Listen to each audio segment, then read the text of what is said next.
Happy birthday to Max Payne, who turned 20 this year. I don't know about you, but that makes me feel old.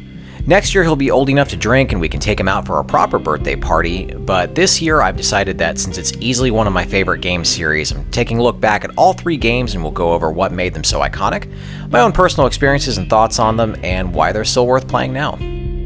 The original Max Payne was released on July 23rd of 2001, and while I owned it on PC and that was where I first fell in love with it, I also owned it on the OG Xbox and PS2, with the latter being the version I've had installed on my PS4 and PS5 but never actually played it. Don't even laugh, there's some game in your collection that you bought like 3 or 4 times also. Anyway, for the sake of convenience and to feel better rounded, I replayed the PS2 version this time.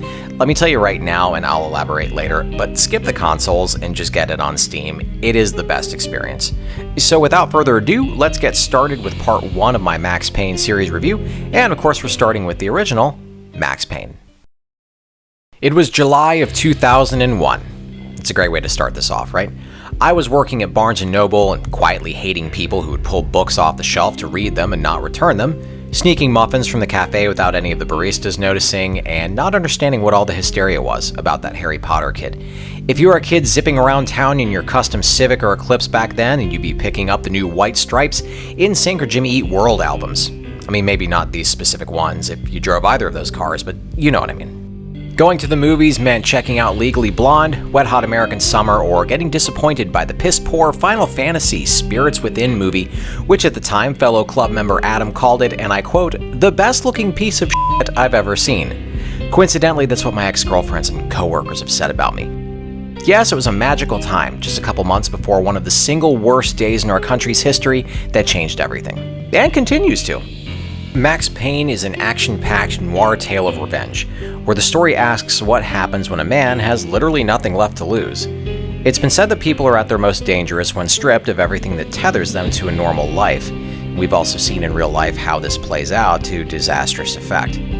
When I first played the game, I was barely in my 20s. Fast forward to this week, I'm barely in my 40s, and this time I looked at Max's life through the lens of not an arrogant nerd, but of an arrogant husband and father. Nerd.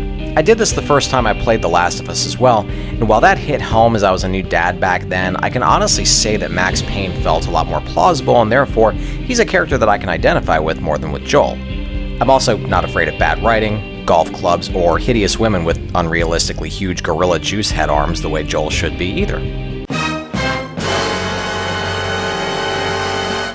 The story is told through comic book style cutscenes with Max's wonderful voice actor James McCaffrey doing all of Max's inner monologue. The writing is excellent with lots of metaphor and almost poetic description of everything going on, a lot like detective movies made in the 1940s and 1950s. While Max's looks changed substantially over the course of the series, my favorite look for Max was in this one, where his actor was writer Sam Lake. He had this look that struck me as being a perfect balance between comic and human, showing emotion when necessary, and in other times showing off a confidence that made me feel like his partner. The in-game look for Max always had a slight smirk on his face, and when he made some smart-ass remark in the cutscenes, it looked great. Really, I liked all of the character models in this game, despite them being a little blocky in retrospect. You'd see this close-up of some of the enemies when killed, and the facial expressions could be pretty hilarious. And let's be honest, and I've said it before and I'll say it again, nothing has aged as badly as the Popeye-shaped characters in the original Final Fantasy VII. When Remedy developed the game, they used their own graphics engine to create everything called Max FX, which was only used on Max Payne 1 and 2. The game was originally supposed to come out in 1999 after they finished Terminal Velocity, another awesome game by the way, but that got delayed to get an overhaul of the graphics with better textures and lighting. Back then, the graphics in this game were a huge deal, and while it's kind of funny to see now, the faces and textures were really impressive for the time. As far as sounds go, anybody who's familiar with the game remembers the iconic theme song and knows how memorable even the sound effects were. Like the first time you're blown up by a hand grenade and you recognize the tink-tink noise of one hitting the ground every single time after that. Or the punch of the Desert Eagle as opposed to the more muted sounds of firing off your dual Berettas. And how many mobsters in this game sound like Joe Pesci or yell when they're alerted? And it wouldn't be possible to talk about Max Payne without mentioning bullet time, which was a huge draw for this and added a lot of style to a game that already had tons of it. The Matrix had come out in theaters in 1999, so of course tons of comparisons were made to it, and a lot of anticipation because people wanted to experience that for themselves. Before the game's release, there was a test level that was available that was of the lobby shootout scene in The Matrix, but it was with Max and various game enemies instead. I remember getting my hands on this with my buddies, and our jaws dropped at the way the scenery could take actual damage, and that when you hit the bullet time button, you could see all the projectiles flying by you as you took enemies out. In practice, I rarely use bullet time in the console games because doing a bullet dodge would leave you vulnerable unless you actually killed your enemies in midair, and this is a lot easier to do with mouse aiming on the PC than on consoles. Now, as for the action itself, it's a pretty linear path through each level, though how you take out enemies is still entirely up to you. You start the game with a Beretta and soon after pick up a pump-action shotgun, which will become your best friend for the first half of the game as it's got a huge punch and has a lot of ammo available. You'll also get everything from a Desert Eagle, type of machine gun called an Ingram, and more. The sniper rifle in this is particularly fun to use because if you score a hit on an enemy, the camera follows the bullet in slow motion right to when it connects. Also a favorite of mine are the Molotov cocktails. Score a hit with one of those and the enemies will scream their asses off as they're burning to death. And who doesn't like listening to evil people scream? Even other evil people probably enjoy hearing that. The game's story takes place over 3 parts, each with a moderately different setting. Part 1 sets things up by showing Max at the end of the game on a damaged skyscraper with cops closing in on him, then rewinds back to how everything began with the murder of his wife and baby at the hands of junkies, high on a drug called Valkyr. While working undercover for the DEA 3 years later, he's framed for the murder of his friend and handler Alex, and starts pursuing any lead he has and finding out who's responsible. This leads him to take down tons of mobsters, including Vinnie Gognitti and Punchinello's Lieutenant Jack Lupino. After taking out Lupino, he meets femme fatale Mona Sachs, who's also after Lupino to avenge her twin sister, and drugs Max to get him out of the way. Part 2 sees Max killing his way through the Punchinello crime family and working with Russian mobster Vladimir Lem to get an army's worth of guns and ammo to take down Punchinello. After escaping an exploding restaurant trap set up by Punchinello, this culminates in a fight at his mansion where Max is face to face with him only to find out that Punchinello is not actually the one responsible for the manufacturing of Valkyr, and a bunch of mercenaries bust in and kill him. Enter Nancy Pelosi stunt double Nicole Horn, the CEO of pharmaceutical company Acer and the real villain of this story. She also gives Max an overdose of Valkyr, and I kinda laughed at it because that's twice he's been drugged in this game, and I'm kind of a jerk. Part 3 begins with Max waking up from his drugged out nightmare and he heads off to a steel foundry where more of Horn's men are at. This reveals an underground testing facility where he finds out that Acer has been testing Valkyr on drug addicts and Max's wife found out, which led to his family's murder. After that, he gets contacted by Alex's actual assassin, a rogue cop named BB, who wants to knock him off as well, and Max pursues him through a giant parking garage and terminates him with extreme prejudice. Or, in my case, I shot him in the head with a sniper rifle. Also, the name BB, I don't know why they didn't just choose like Frank or Carl or something like that. From there, he's picked up by Alfred Woden, who introduces himself as part of a shadowy group of old rich people called the Inner Circle, who are responsible for actually pulling the strings in all the goings-on of the city and presumably beyond that. Woden explains that Horn was a rogue member who needs to be killed, and just then a bunch of mercs come in and kill everybody but Max, and he ducks out, thinking Horn was responsible. Woden gets up, and it turns out those are his mercs, and he wanted everybody eliminated, likely because he wanted all the sprinkle donuts for himself for once.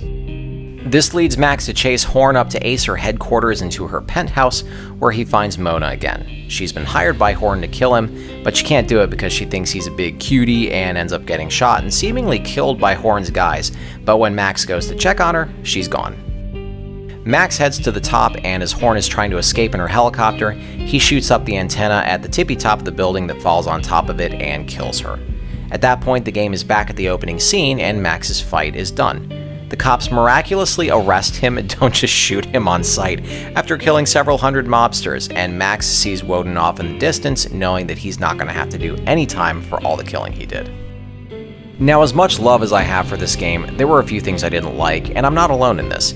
Namely, the nightmare levels. There's only 2, but I dreaded seeing them again in my last playthrough. It's like knowing the hangover that's coming after an evening with your favorite moonshine. Each one takes place at the beginning of parts 2 and 3.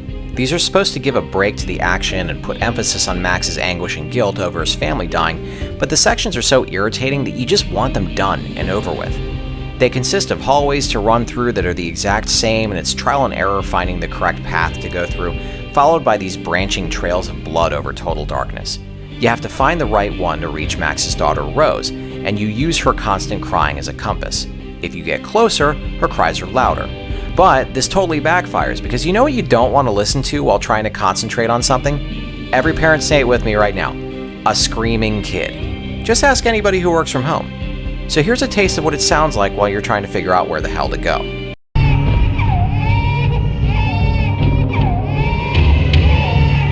Isn't that fun? Honestly, if I were Max and just woke up from that crap to this mobster hitting me in the face with a baseball bat, I would have been relieved.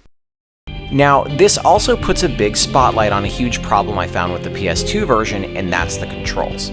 The analog control on this was really inaccurate and would jerk to the left or right when I'd start moving sometimes, which if you're walking on a narrow platform or a catwalk, or in the case of those nightmares, walking on what looks like a tightrope, then you are definitely going to fall and have to start over a few times. Even jumping and pushing forward would jerk Max's movement around and would take most of the momentum out of his jump, forcing him to miss his landing. This is something I don't remember ever encountering in the Xbox version, and definitely not the PC. And for that alone, I want to reiterate that PC is the way to go if you want to buy this again. So final thoughts on Max Payne 1. Aside of a couple complaints, one of them console specific, this game is awesome. If it's something that you've never played but are interested in it, I strongly urge you to pick it up and play through it. It's got a really strong and moody noir story that stars a character you can't help but root for from beginning to end. While the in-game graphics are a little dated in 2021, I think that stylistically it still looks great, and you'll appreciate the look and feel that the game goes for. Honestly, you're going to have so much fun playing it you won't notice anyway. Yes, a couple levels are a drag to go through, but compared to the overall package, you'll still have a blast playing it. That's all I've got for this episode. Next time we're going to check out part 2 of my series review and look back at Max Payne 2, The Fall of Max Payne. Be sure to subscribe so you'll know when it's out. See you then.